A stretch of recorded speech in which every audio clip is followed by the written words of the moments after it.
Well, good morning, good afternoon, good day, good evening, wherever you happen to be. Today we commemorate the Nelson Mandela International Day.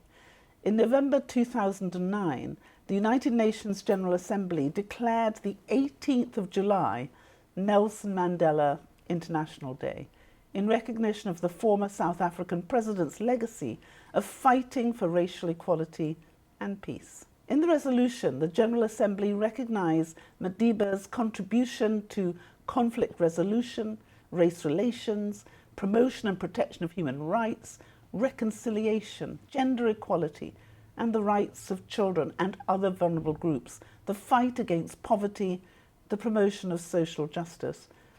As a son of the Commonwealth, Nelson Mandela's generosity of spirit and strength of character remains an exemplar of servant leadership, and he continues to be an inspiration in the promotion and protection of human rights, diversity, development, and democracy. It's against this backdrop that we celebrate his life and legacy and move as a call to action to dedicate 67 minutes of community service on the 18th of July to commemorate the 67 years of selfless service to South Africa and the world.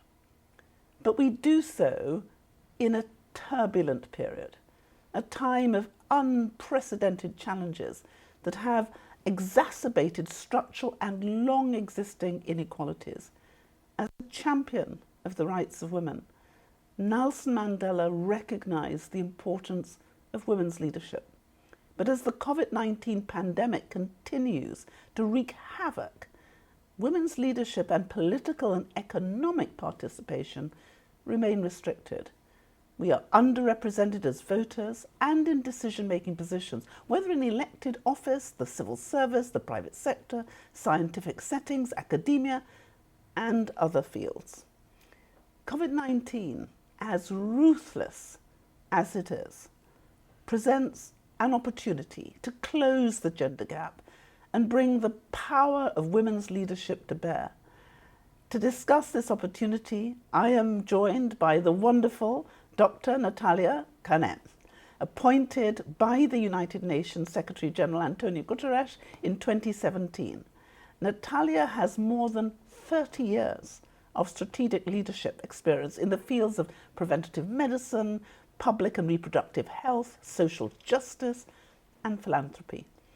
She started her research career in academia with the Johns Hopkins and Columbia University Schools of Medicine and Public Health. And it is my absolute delight and pleasure that she has agreed to join us for this fireside conversation. So welcome, Natalia, and so good to have you with us. Thank you. Thank you. Delighted to be with you. And so let's kick it off, because I know that so many people have found you an inspiration, the dynamism of your career. But just tell us a little bit about your background. How did you get here? Who is the great Dr. Natalia Kanem? And what makes you tick? What inspired you to become a doctor? Well, thanks so much, Baroness. I appreciate your leadership on this issue of Nelson Mandela Day as a public service moment. Let me confide that I am the mother of an only son whose name is Mandela. And I thought, before going directly to the question that you've posed, I would just share my favorite Nelson Mandela quote. And it's partly why I'm doing what I'm doing now at the United Nations, but it's also been a driver in terms of my identity as a physician, as someone who tries to help heal some of the wounds of the world. And President Mandela famously said, "I have cherished the ideal of a democratic and free society in which all persons live together in harmony with equal opportunities." So that's what I'd like to see for women and girls around the world, and literally for every person. In my case, it's always nice to hear that people are inspired by what I may say or by what the United Nations Population Fund, UNFPA, may be doing. This is humbling for me because I'm a little kid from Panama who immigrated to the United States at the age of 7 years. And so my identity as somebody who was an immigrant, who was a little Black girl growing up at that time in a predominantly white environment, and who always had a sense of what we now label diversity, because Panama itself is a crossroads. So you have, as you know, people came to build that canal. Before the canal, there was the railroad, which our Chinese brothers and sisters had built earlier, and the indigenous people were and are a fixture as owners of that part of the land. So my inspiration for wanting to work on medicine, I guess, as I've been asked this question, might stem from the fact that my father died when I was 6 years old from lung cancer. He was a committed smoker and just somebody who we all looked up to in the family. So I know that sense of devastation that a young person feels when their world is kind of turned upside down. But I think I was encouraged by good teachers. Hats off to girls' education because I read, I was interested in math. I still feel very passionate about solving not just world problems, but, a crossword puzzle or something like that. So I feel that I would like to do my best so that every little girl, and especially during this decade of people of African descent, we see COVID in your very eloquent introduction, showing us how Indigenous people, how people of color, people of African descent have been very adversely affected, not to mention the continent of Africa itself. So all of this fuels my passion, along with the fantastic colleagues that I have here at UNFPA in the United Nations. So that's a quick answer, and I'd love to know what your answer would be, because you've been pointed to as the first in so many instances, and you've probably seen a couple of barriers go up during your life and career. So I'd love to know something about your path into the position that you now hold. Well, I think there's so many similarities, really, because I was born, as you know, in the small but perfectly beautiful island of Dominica in the Caribbean. And there's about 70,000 people in Dominica. So anytime you have one Dominican in the room, you have a large percentage of our population. And so I left Dominica slightly younger than you're 7, and grew up in the East End of London in the very late 1950s, 1960s. So a very challenging time to be a black girl in a predominantly white society who wasn't entirely comfortable with the question of race. But I think one of the most wonderful gifts that I had was to be amongst an amazingly eclectically gifted family. I'm one of 12 children. I'm the 10th of my mother and father's only children. They had only one of each of us, they said. 7 boys and 5 girls. And so I think it was the idea of service, which you mentioned, the idea that all of us were in fact equal, and that all of us had a talent. And when I look back, there were 5 girls, and I had the most fantastic feminist father as well as a feminist mother. And they just believed that girls could do anything boys could do. And I think when you have so many people telling you you can't do anything, then you might as well do what you love. And because, if I decided that I really wanted to be a cleaner, being black and female and Catholic wasn't going to help me either. So I might as well do what I wanted.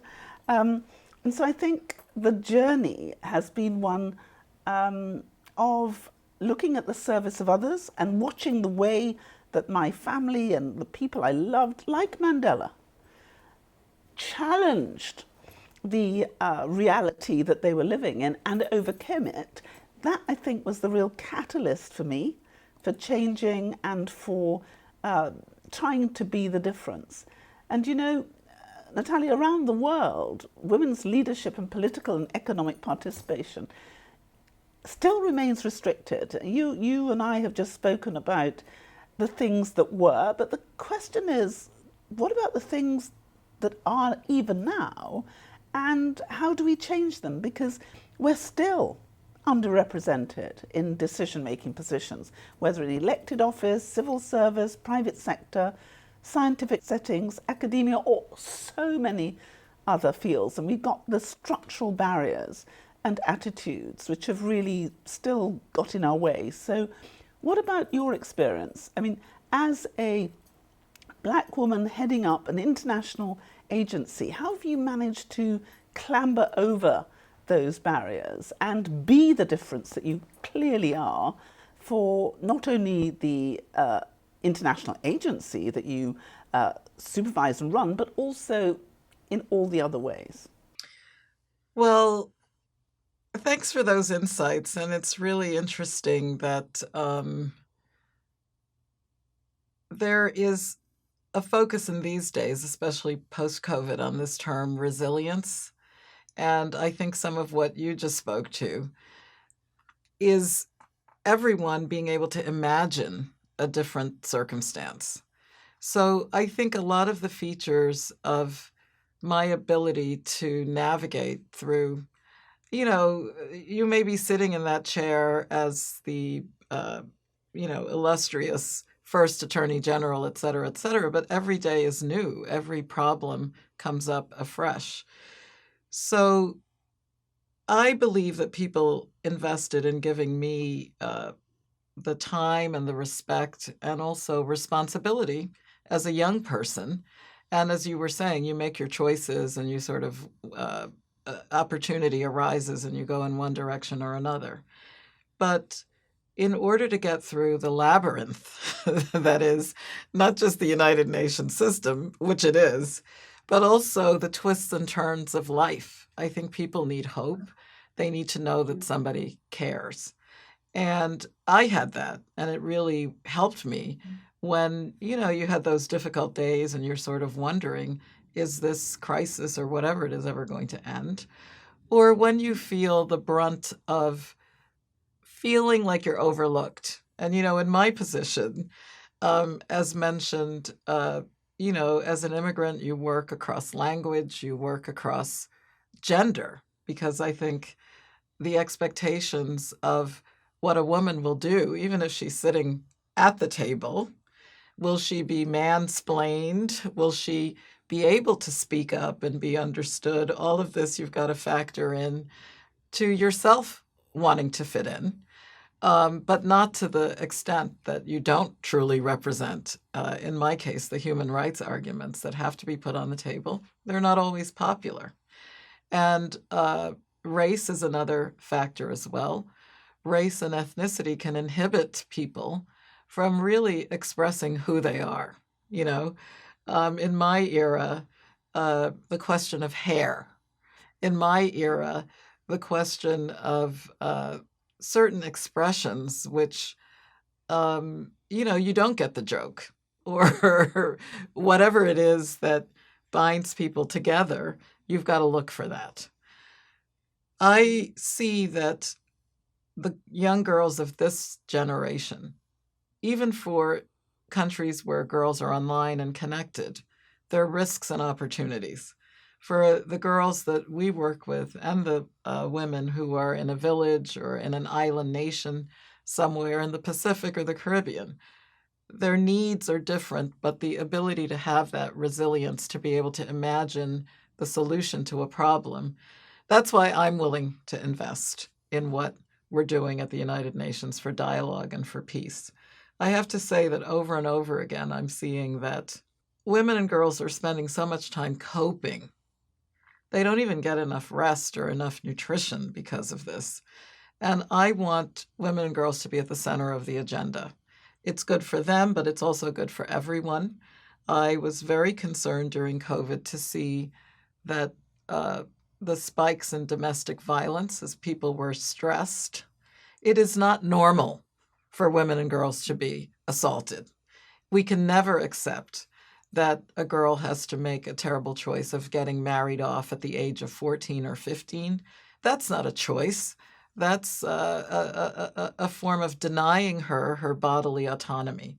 So I think as a physician and then later working in philanthropy and now at the United Nations, whatever it is, I'm glad that I have the courage to, popular or not, shatter some of these taboos, especially about the intimacy of the family and sexual and reproductive health, which is going to bring health and happiness to women and girls, to boys and men, in fact, to everyone of all their genders and sexual diversities on this planet. So it's a fight worth fighting. I still have that passion. So as part of our conversation, I think I've gotten inklings that you two have done your part to get serious about this issue of full respect and dignity for women. And your campaign's emphasis right now, the No More campaign, we've been trying to follow very closely because I think this is exactly the type of thing that we need. So please tell me what inspired you to do this and how the campaign is going and whether people are paying attention in your mind as you look across the Commonwealth. Yeah, well, I think there's so much of what you've said mirrors the experience that I've had, and I particularly take up this word about fitting in. I almost think that maybe it's my generation, you're slightly younger, is that there's something came from the fact that we were never going to fit in. I was never going to fit in. You know, the image of what the perfect should be was never going to be me. And therefore, having no aspiration to fit in, I just had to be me because it's all that there was left. So there was actually a freedom in that. But I come back to the issue as to why have I been so passionate about the rights of women, the rights of children, the rights of those who suffer a disability and who are discriminated against? I think in part because that's what I saw. Apparently when I was young, I was like a why bird. Why was this happening? Why was there unfairness? Why were people treated? Why? And from as early as I can remember, my parents would say, okay, we understand this is absolutely right, so what are you going to do about it? And I remember the first time that was said to me, I was about 6. I was watching what was happening on television in South Africa. And I was doing the why? And my father said, he agreed with me. I was so proud. My father agreed with me. And then he said to me for the first time, so what are you going to do about it? And I thought, me, I'm 6.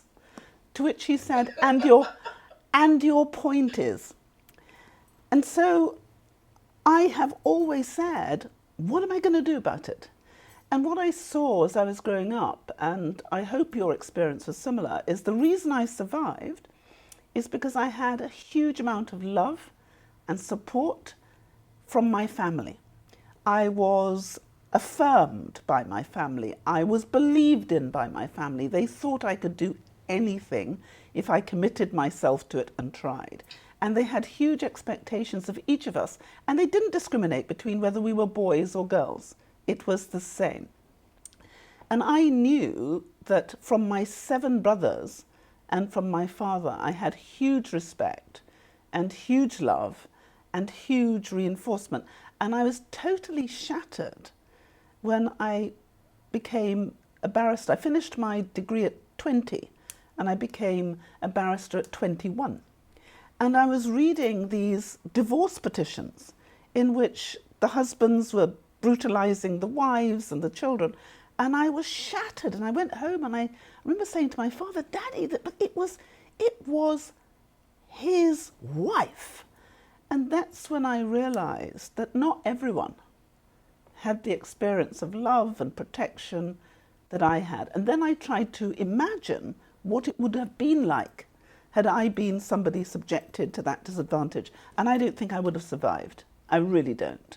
And that led me to start working on the whole issue of domestic violence and equality. And whilst I was a minister, I worked on this. I chaired the interministerial action group. So we changed things. We reduced domestic violence. It used to be 1 in 4 women and 1 in 6 men. By the time I left the UK, it was 1 in 6 women and 1 in 10 men. So I knew we could change this. And the Commonwealth, the whole Commonwealth, all our leaders have made equality and domestic violence an issue. And the Commonwealth Says No More campaign comes out of more than 40 years of understanding how we can collectively, all of us, that's governments, third sector, businesses, philanthropists, all of us can make a difference if we work together. So the No More campaign is a distillation of all the learning from all our partners. And we have linked up with the Commonwealth Says, with the No More Foundation, and together we are putting the tools into the hands of our members to be the difference that they want to make. And I have to say that it's been fabulous to see how our member states are taking those tools and using them for the benefit of the people that they serve. And it's been really heartrending. And so I hope that you will continue to join with us and help us to implement the No More campaign. Take all the tools, which are open source, use them, and go and save some lives. How cool is that? So you can say to people, what did I do today? Well, saved a few lives. You know how it is. Well, absolutely. I think, everything you're saying is that culture can change, attitudes can change. And you hit on something that I feel is very central, which is the supportive environment of the family, which sadly not everybody has. But even within the supportive environment of the family, the question of who is the owner of their body arises. And bodily autonomy within the family is part of the discussion that we need to squarely face. I think the Commonwealth Says No More campaign is instrumental because it raises the opportunity for people to talk to each other. The family dynamic is that typically there's a lot of shyness. And I have to tell you, misinformation and ignorance that can be really dangerous and damaging for the very young girl that we want to protect in the in the cocoon of the family. Mm-hmm. So what we've been doing, led by our Secretary General and Antonio Guterres, who has a campaign, a call to action on peace in the home, to have intra-family dialogue to be acceptable, for those taboos not to be there.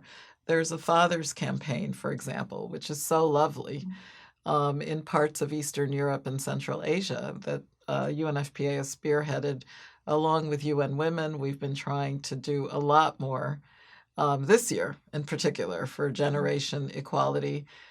And the dialogue among and between the generations is also really, really important. I think the attitude and the mindset that men can use their power to help better the equation for women and girls on gender, and that everybody benefits, is really, really important to understand as well. I think for us, as we do our research and we see that still it's less than half of women who can really claim the authority to go through what we would call normal activities. Am I going to the nurse or the doctor today? Would I like to refuse sexual relations with this person today? And to seek contraception, to seek medical care. All of these are empowering things that have not been achieved yet.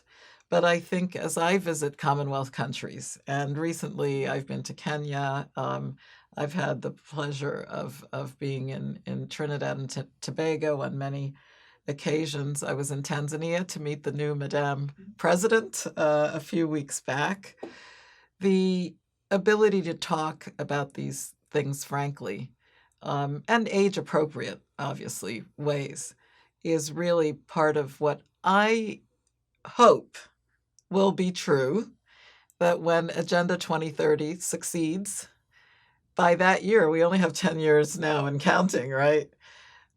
We will be able to say that we've turned the tide against gender-based violence. So thank you so much for your vision and your willingness, to roll up your sleeves and tackle some of these tough discussions. And I think it does bring a lot of prospects of change. So I find that very exciting. And I think one of the things I've been so delighted about is the depth of the collaboration between the UN and between the Commonwealth as a whole. We signed our MOU, and signing a document is not the thing, it's implementing it. So I think everything we've been talking about is about that implementation pathway. And so important to think about what Nelson Mandela did, because I think he was really the exemplar of a real male feminist, wasn't he? He was a real ally, promoting women, Yes. making sure their voices were there, not only in the Constitution, but generally, and affecting us and helping us to believe that change was possible. I think he said, didn't he, that it always looks impossible until you do it. And then everyone says, but it was inevitable. So, and so I think when I look at the challenges that you are undertaking with female reproductive health and keeping girls safe, and the aspirations we jointly have for women's empowerment, I think much of that still looks impossible, but it's not. Because with our joint action, I think it will look absolutely deliverable. But we've just got to make it so. But if we look at the issues that we are now looking at too, you talked about it as we started off, the issue of racism, because we're a year on now, anniversary of the murder of George Floyd. And that ignited a movement against police brutality and racism, which was primarily led by young people. Now, as you head up this international organization, has racism been a feature for you? Is racism still an issue that you see or experience even now? Well, Baroness, absolutely yes. And I believe that along with other undersecretaries general a year ago, being horrified and frightened for the world seeing this murder of Mr. George Floyd.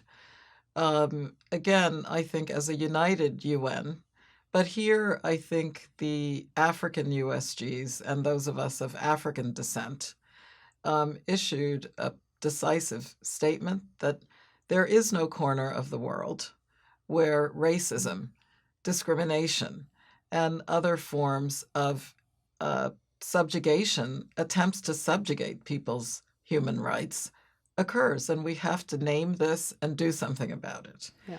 So in our case, we said we also have to look internally. Yes, you may have an African descent leader, but that is not the sum total of what people experience on a day-to-day basis. And the culture of full respect and dignity, I think, needs to start at home. So as a staff, and actually Secretary General too for UN-wide, conversations about race and racism, but also collecting the data that tells us, what does the person think? It's one thing to look at a statistic, but that experience of being blindsided by racism and having to overcome systemic barriers, the system needs to change, not the individual. So there are some institutional responses.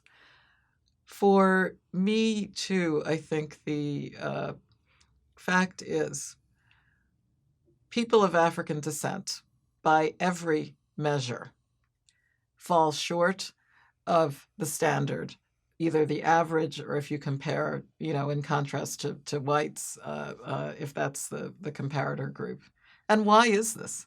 I mean, the brilliance of the African continent, the resources of the African continent, the journey which the United Nations chronicled in terms of the transatlantic trade in people, known as slavery, the enslavement of the human being, bodily or their mind, is anathema. And we always hark back to the abolitionists, and UK was so prominent in that era, when physical enslavement was abolished.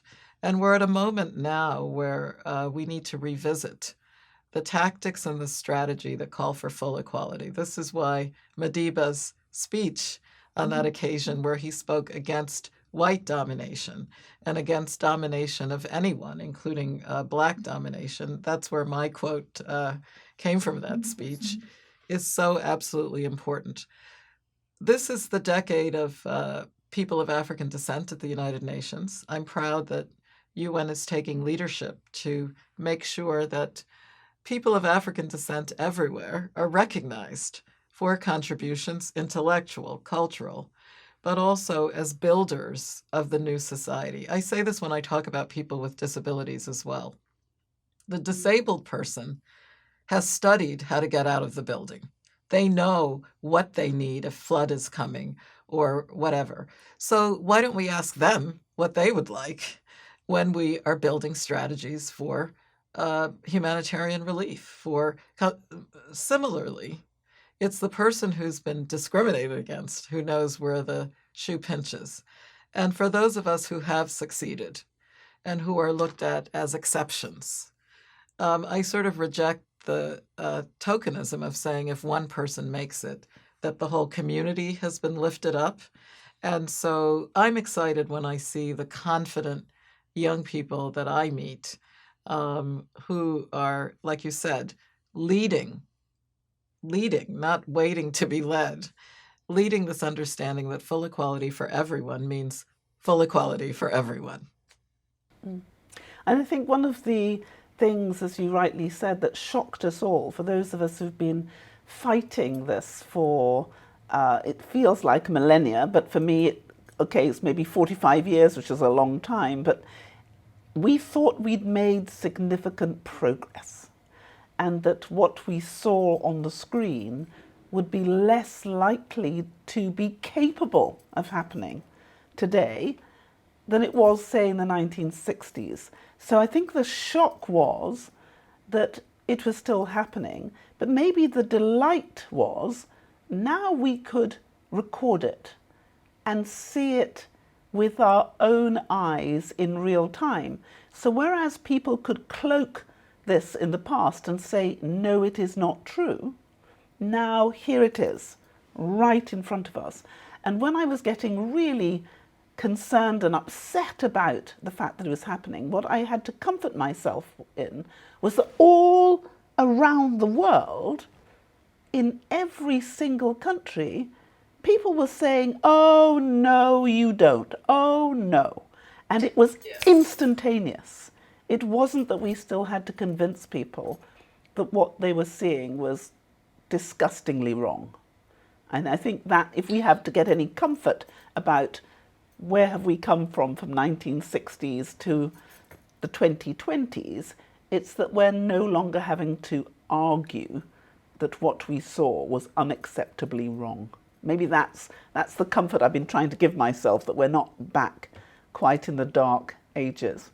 But we've got now this whole thing, haven't we, of COVID-19, because that has also demonstrated the difference there is. I mean, I said in an article just recently, repeating perhaps what someone else has said, is that on COVID, we are all in the same storm, but we're not all in the same boat.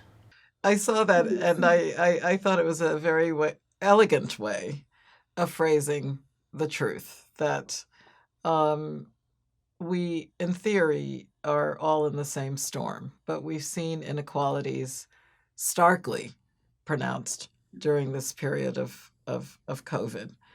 And hopefully, much like you were speaking about the fact that the death of George Floyd galvanized public opinion, whether it was sport or the private sector. Certainly, civil society and the non governmental organizations have been fighting racism for a long time. But it was also a moment to confront uh, the, uh, the reality that a lot of this has been hidden in the shadows. And now it needs to come out into the sunlight. And COVID again disadvantaged people of color, people of African descent, these indigenous communities who are so hard hit and had to come up with solutions. And gender also played a role. The rubric about building back forward better and greener, I like the building back better because we know that the old normal was not perfect. And we have to strive for uh, changing an unequal world, whether pandemic, peacetime, time of crisis. So working together has been one expression. And I think as international solidarity is exemplified by the work that you do, I also feel that this type of international solidarity across borders actually increased. And you mentioned the fact that we've been communicating through technology, but it's also been more inclusive in a sense. I do worry about people who are not on the internet. There are a lot of things that we do to make sure that radio, for example, in our work is included because not everybody has a viable connection. But for those who do, even on a smartphone, I think the solidarity factor has really been impressive throughout this era of COVID. And that is one of those silver linings that you alluded to in introducing our conversation, which we're really trying to strengthen and to work with. A lot of the young people in the Arab and North African region for YPeer and for Afrian, a network of young people active in sexual and reproductive health issues. They were the first out volunteering to help elders when COVID struck. They were shopping for them. They were checking on older people to make sure that they were okay day by day, and also coming up with mechanisms to counter some of the misinformation that was a feature of this info pandemic, if you will. So we look for those silver linings, and I hope we can build back better and greener. Yeah, I hope so too, because I think one of the things that COVID has done is it's no respecter of persons. It doesn't matter. It doesn't care if you're black, you're white, you're old, you're young. It doesn't care what religion you are, what gender you are, what sexual orientation you have. It's coming for you. And I think one of the things it's done perhaps is just reminded us about our common humanity. But I think, as we've already alluded to, it's also unearthed this horrible soft underbelly of the silent pandemic, which we've touched on in terms of domestic and sexual violence, because that's gone up in some countries more than 500%, from anything from 30% to 500%. And so I think the campaign, the No More campaign, which helps us to record the accurate data on the prevalence of violence, delivers grassroots projects, trains community leaders, educates the bystander responses, and provides the critical resources for those at risk.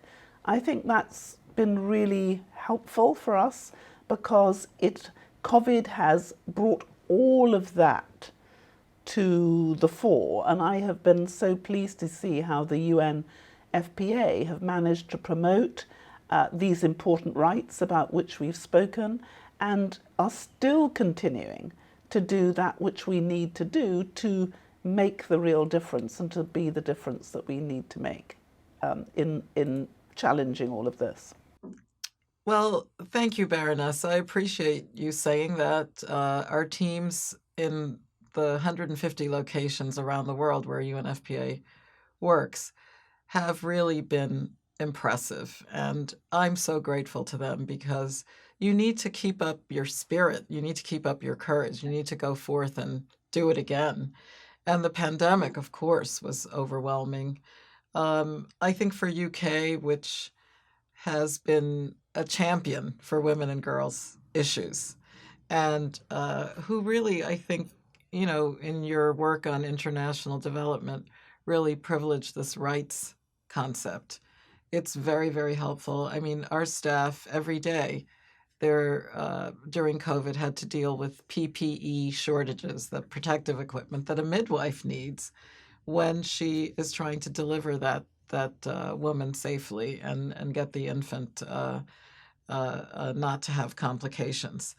The COVID issues also led to shortages of contraception. And I found this really interesting. I don't know if you've noted this, but we follow this pretty closely.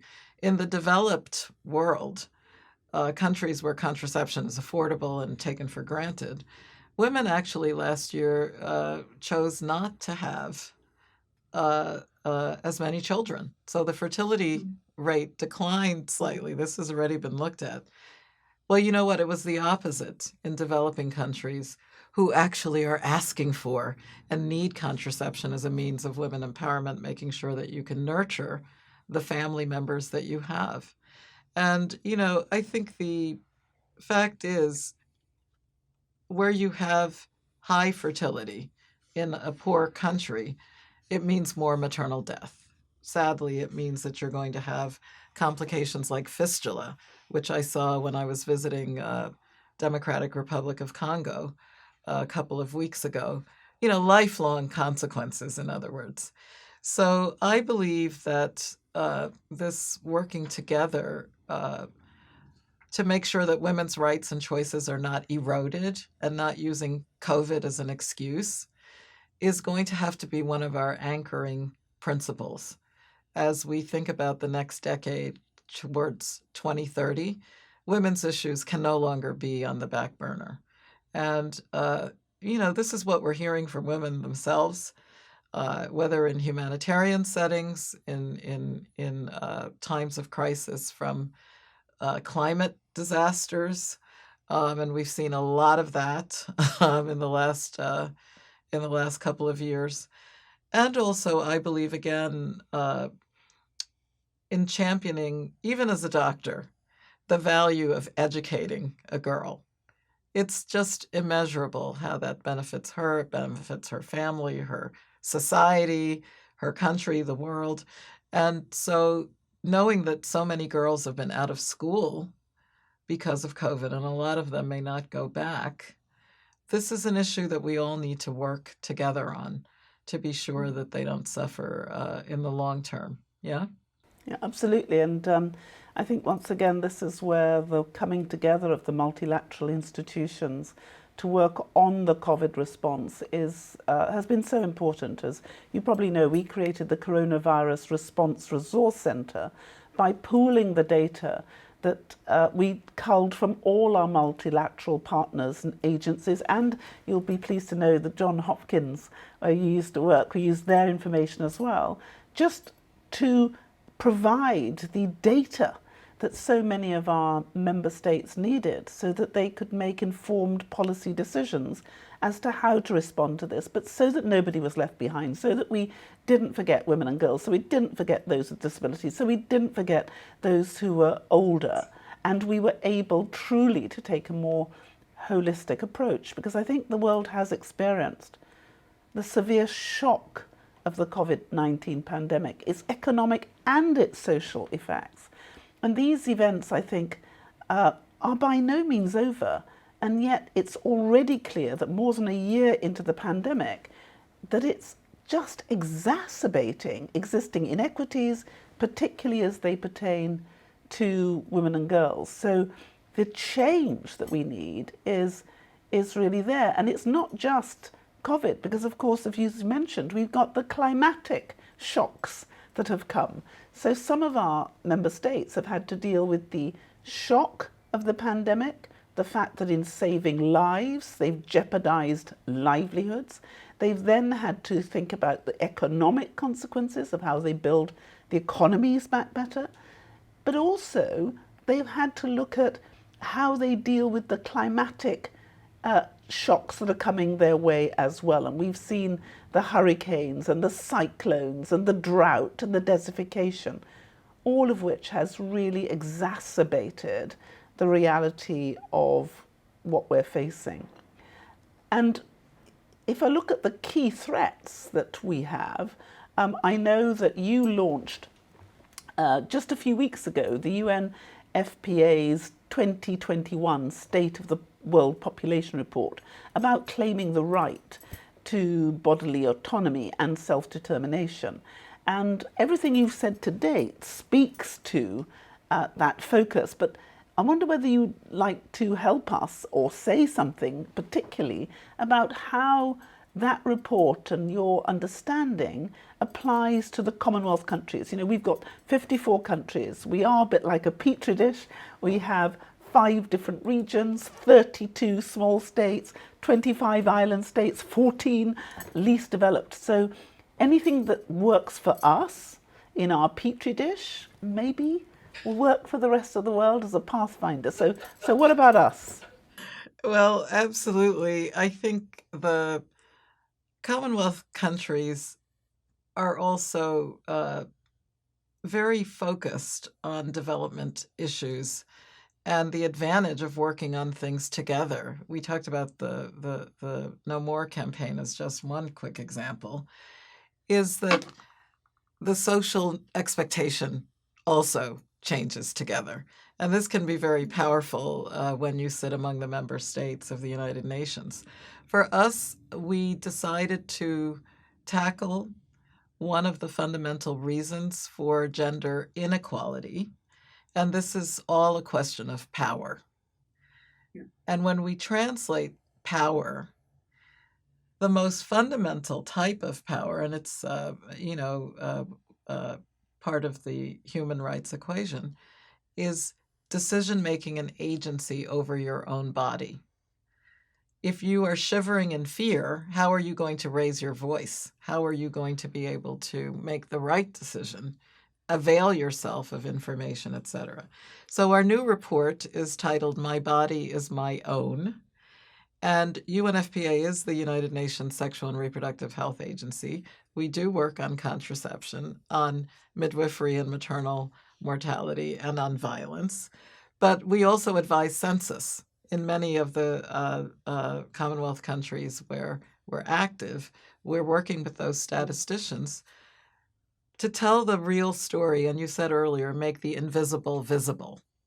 So as we compiled data about what is happening in the lives of women and girls, we saw this lack of power that I alluded to earlier to decide over your own body for your health issues, for sexual relations and trafficking and things like this, and certainly over the question of fertility. You know, I think it's important to know that when we think about sustainable development, women are half of the world, slightly more, as you know, and yet they bear much more than half of the burden. So with COVID, we saw who is dropping out of the economy, whose responsibility is it to keep a home and the children going, and these all need to be re-examined.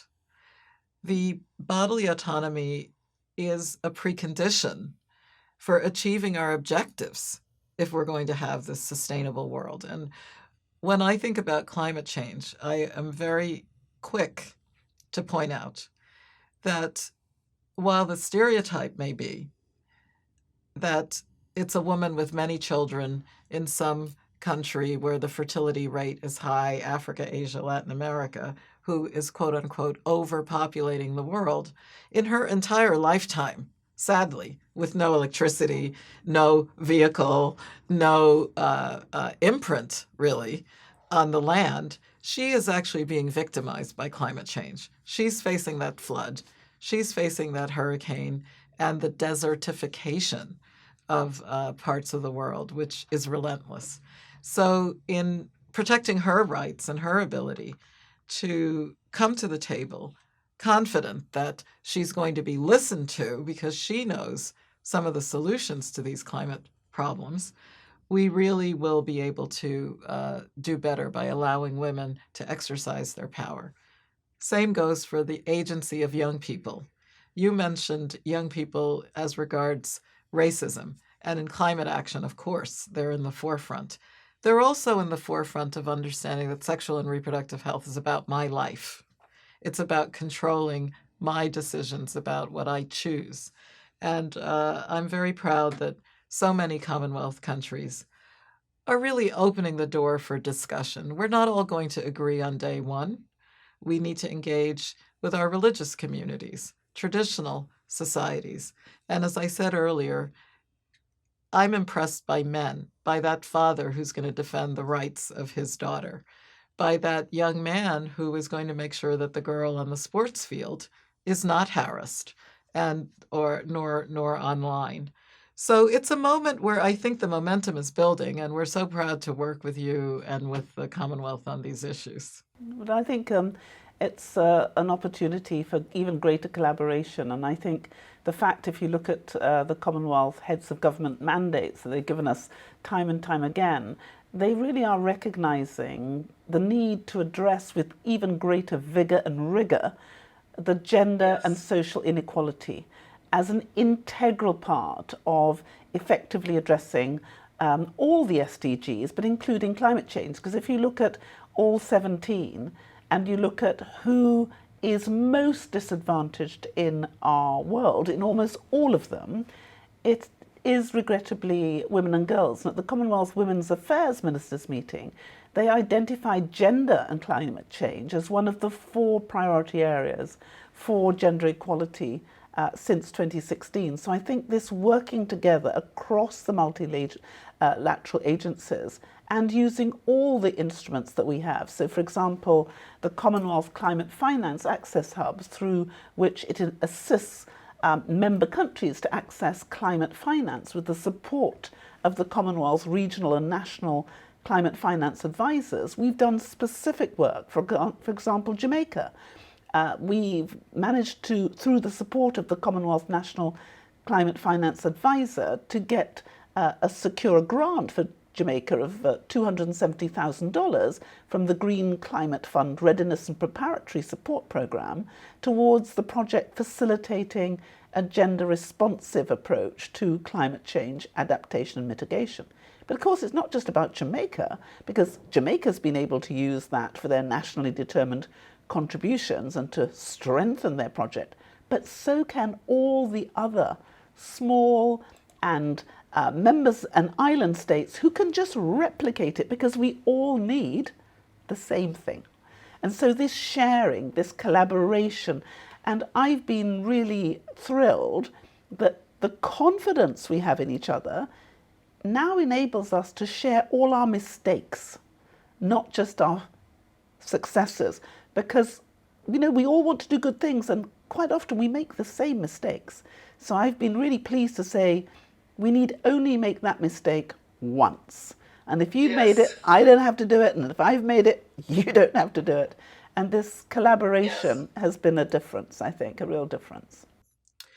Well, yes, I think candor about where things don't work is really, really important. And I'd just like to, before we end our fireside chat, throw out a challenge where I hope the Commonwealth will continue to lead with courage and conviction.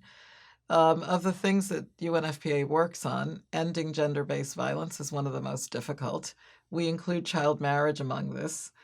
But, the Commonwealth has also been so strategic about helping girls think about ending female genital mutilation. The clock is ticking. The calendar says 2030. And I hope, following President Kenyatta and the example of so many others, we will be able to bring FGM to a decisive end. And I think the other issue where I'm particularly energized, it's equally difficult, but I think achievable, is thinking about how to end sexual exploitation, abuse, and harassment. Again, UK and the Commonwealth have paid attention to this when it is important to channel investment. So survivors know there's a day after tomorrow. there is hope at the end of the horizon, but to prevent people from being victimized to begin with. Yeah. Huge education campaign, mobilization campaign. I'm championing this issue for the Interagency Standing Committee on Humanitarian Affairs this year, and really want to see countries respond to bolster survivors' needs, but also prevention, so the system, a tripwire goes on anytime anytime anybody is trying to perpetrate sexual and gender-based violence and harassment. So those are my challenges to continue to be in the forefront, and I think it fits with what you're doing with No More as well. Absolutely, and I challenge you right back, because I think together, what it was said at the Commonwealth Women's Conference in 2015, they said, on our own, we are invisible, but together we are invincible.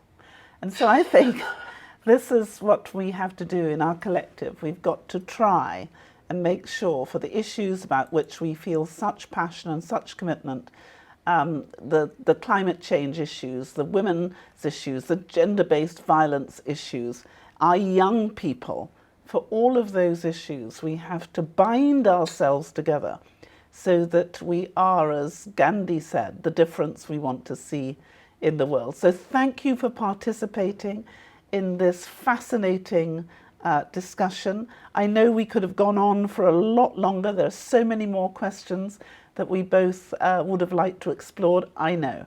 But I'm going to bring this now, regrettably, to a close and thank the wonderful Natalia for not only being with us as the Executive Director of the UNFPA, but being willing to share her insights and her passion as a committed champion of women's rights. And I'd really like to thank you for taking this time to discuss these crucial matter. But I'm going to leave you with one last thought.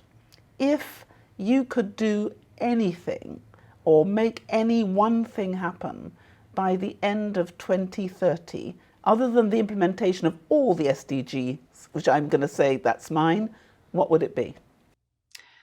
By 2030, my expectation and what I'm willing to work for, in answer to the question, what will you do, which we all should ask ourselves, my expectation is that the attitude towards gender-based violence will have totally transformed.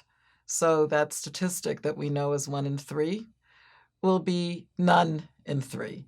And certainly that what we call femicide will come to an end. I know that we can do this, and I'm really willing to work hard towards that. Thank you so much for the honor of this conversation. Well, thank you very much, and I pledge to be right there beside you to make sure that that dream is one that we both make sure comes true. Thank you so much. Thank you for the conversation.